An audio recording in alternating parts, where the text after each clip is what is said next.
আসসালামু আলাইকুম। আমি এখন রয়েছি পদ্মা নদীর তীরে। পদ্মা নদীতে বেশ দ্রুতই পানি বৃদ্ধি পাচ্ছে।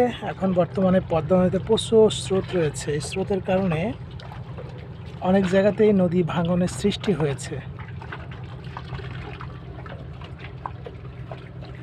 এই যে দেখতে পাচ্ছেন, এগুলো কয়েকদিন আগে ভেঙে গিয়েছে।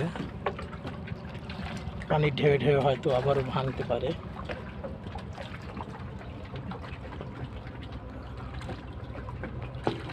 এই যে দূরে দেখা যাচ্ছে রূপপুর পারমাণবিক বিদ্যুৎ কেন্দ্রের কুলিং টাওয়ারগুলি। আবহাওয়াটা অনেকটাই ঘোলাটে, এই কারণে আপনাদেরকে আমি কুলিং টাওয়ার দেখাতে পারতেছি না। আপনারা কি দেখতে পাচ্ছেন কুলিং টাওয়ার? আমি খালি চোখে দেখতে পাচ্ছি, কিন্তু ক্যামেরার চোখে আমি কুলিং টাওয়ার দেখতে পাচ্ছি না।